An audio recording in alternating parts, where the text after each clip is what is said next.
I'd just like to have some of those gold bars. Sometimes the bar will eat you. That some kind of Eastern thing?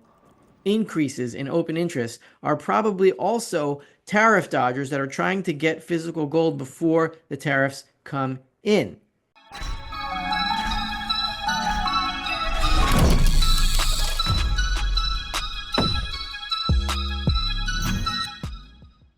Well, hello there, my friends. Rafi here from the Endgame Investor with this week's Silver Report. And though it looks like things are calm in the gold market and the silver market and prices meandering in a range, and we're almost at all-time highs in gold, and we're nowhere near all-time highs in silver, and it's kind of boring, and Bitcoin took all the show. There's a lot going on underneath the surface. It's boiling, it's simmering. Can you do both things? I think boiling is simmering, but I'm not sure. I do cook, but I'm not so good with the terminology. But anyway, what is going on? It's a lot of stuff. It's really cool. It's very interesting, and it's a lot of records being broken right now in the back end of the gold market. We're going to start with the second biggest month of Comex registered gold inflows ever in January 2025. This last week was the largest weekly registered gold inflow ever on the Comex. Maybe, I don't have the exact numbers, but I drew a little line that shows all the bars, and I'll show you the bars, and you can determine if it's the second biggest or the biggest, but it doesn't really make much of a difference. Sometimes the bar will eat you. What is the point of all these record deliveries going on in gold registered warrants on the Comex? It's a tariff dodge. Thanks to Chris Markets who put thanks to Chris Markets who put a few videos out on this on his channel. Check them out. Gold importers are using the Comex to import as much gold as they can before any tariffs on gold importation come into effect, and that is leading to the record inflows of gold into the Comex, rivaled only by the March 2020 lockdowns. That is why gold open interest has increased by 130,000 contracts over the course of January. This does not count the spot deliveries that have happened in January, which is not an active delivery month, but still there are record amounts of deliveries for an inactive month in the gold futures market. There's never been a month like this. Something big is boiling or simmering. I think we went through that before. This is the difference between a simmer and a boil. Extraordinary accounting measures began yesterday. Extraordinary. Extraordinary. Extraordinary. Once the Treasury spends its account down at the Fed, they will have no more money, and the debt ceiling will have to be raised, and then the Treasury will dump a whole bunch of bills on the market, and there will be no reverse repos to fill in those orders, and so the dollars will have to come from bank reserves, which are busy funding the repo market, and we have two trains coming at each other, and they're going to crash. While open interest in the gold market has risen about 133,000 contracts in January, the price might not fall when this open interest falls down again, as it usually does, because, well, I'm speculating, but I believe this extra open interest is by actors who want to import gold and are opening contracts to import gold into the Comex. And so this open interest will be closed through delivery rather than closing of positions or selling the futures, which pushes the price down, whereas deliveries tend not to, because once you get the gold for the contract, that closes the contract without affecting the price. But anyway, let's go to this week's slides, brought to you by my Substack, which is on endgameinvestor.substack.com. The last subject I covered is why a Bitcoin reserve is stupid, and it's like Terminator logic as to how the Terminator started, which is based on itself, which is impossible. Do you know about the chip? What chip? They keep it in a vault at Cyberdyne. It must be from the other one, like you. The CPU from the first Terminator. Son of a bitch, I knew it. Because Bitcoin is at the top of the derivative pyramid, and the derivative of a dollar cannot back the dollar itself. That is a Klein bottle, a Mobius strip, an impossibility, and it is going to fall. But anyway, on with this week's Silver Report, also brought to you by the Dirty Man Safe. If you want to hide your gold and silver underground in case there's a fire in your city, as there was in LA, the Dirty Man Safe is fireproof because fire doesn't burn dirt, and that's where you put it. Link in the description below. Use the code ENDGAME10 at checkout for 10% off and support this channel. The first thing we have is the second biggest month of Comex registered gold inflows ever. This bar here, This blue bar shows the monthly increase in registered supplies. Registered, of course, is gold for delivery against contracts, meaning it's for sale against futures contracts. Eligible gold is not, it is privately owned. Both are increasing. Registered gold even faster, which means that whoever is importing this gold expects to deliver it into a contract. Otherwise, they would remove the warrant from it. So we have here, it looks about to be between 0 and 5 million. So that's about 2.5 million ounces. That was only bested by, I think this is May or June 2020, when we had just below 5 million ounces. But this is the second biggest importation of registered gold supplies ever. And if we go to the weekly charts, we can see that this week was just about 2 million, just below 2 million ounces. This is pretty nuts.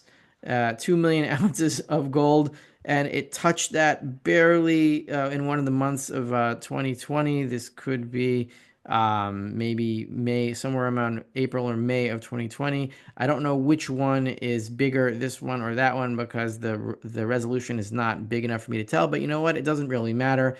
This week, what is happening is that this is a tariff dodge. Gold importers are trying to get away from the tariffs of the Trump administration, which will tariff everything that comes to the country, probably including gold bullion, but that has not been enacted yet. So these traders are trying to import, whoever they are, they're trying to import gold before the tariffs come into effect. And that is creating record amounts of gold importation, physical gold importation into the Comex. If we go to this slide over here, this shows 133,000 new contracts in January on the Comex. See here, in the 2025 begins, we're at about 450,000. Right now we're at 571,387. So that's about 133,000 new contracts.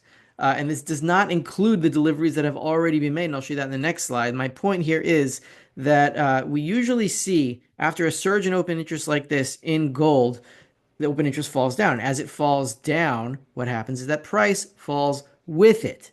I don't think that's going to happen this time, because these increases in open interest are probably also tariff dodgers that are trying to get physical gold before the tariffs come in. And you know what? Those that open the contracts, they don't have to pay the tariff. The ones that import the gold have to pay the tariff. So I think people are importing gold into the Comex in order to fulfill delivery on these contracts. So as the open interest on this falls, I think these deliveries are going to be made, and it's not going to affect the price. What affects the price as open interest falls is that longs sell their positions rather than taking physical delivery, and because they sell their positions, the dollar price moves. But on delivery, the dollar price does not move.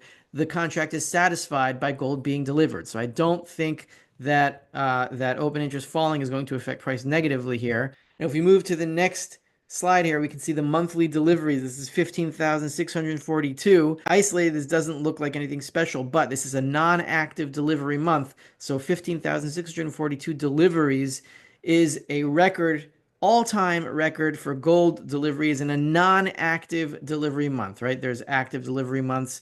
They happen like every 2 or 3 months. It's usually like December and then March or April. I think June is a popular one, but this is a non-active delivery month.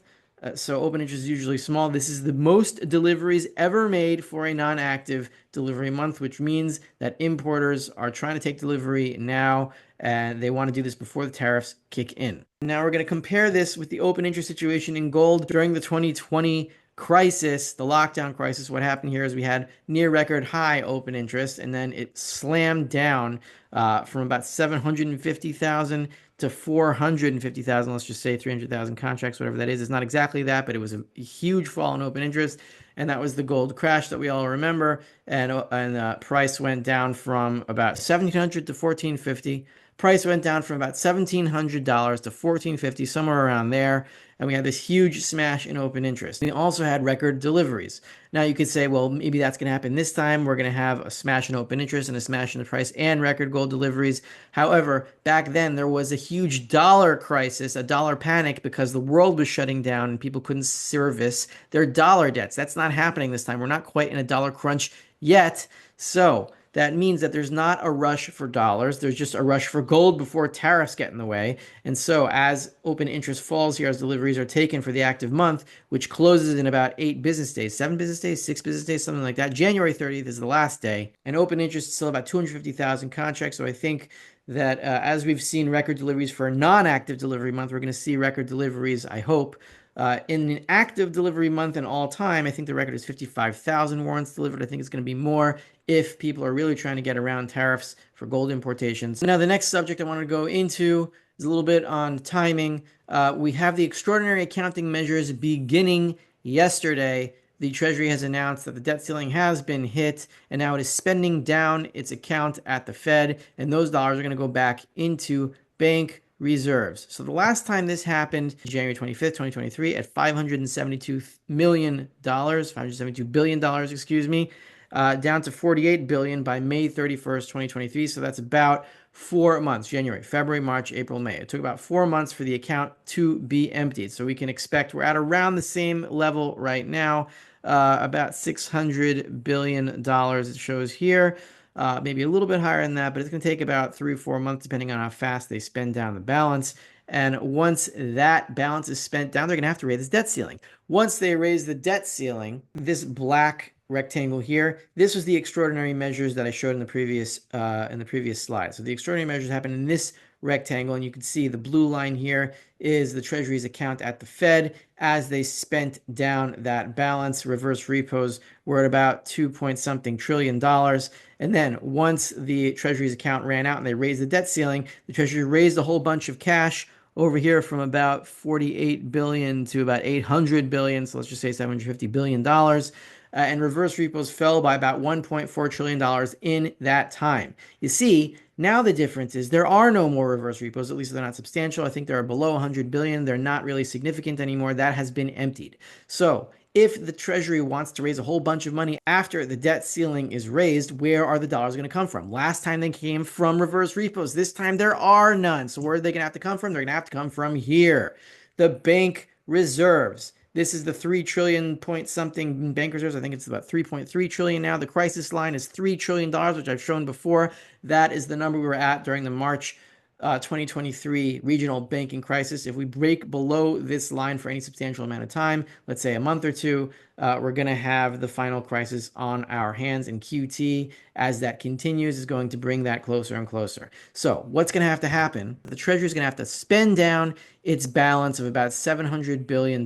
Once that happens, we're going to raise the debt ceiling. And once they raise the debt ceiling, they're going to have to raise a whole bunch of cash. That's not going to come from the reverse repos because they no longer exist. It's going to have to come from bank reserves, and that's going to bring bank reserves back down. And it's going to bring us through a crisis line. And they're going to have to stop QT. And there's going to be something in the repo market because the bank reserves support this market. This is the repo volume, the secured overnight financing volume. The amount of money for treasuries that trade hands every night is about $2.3 trillion now. It's gone down since the year-end term, but it's going to head back up.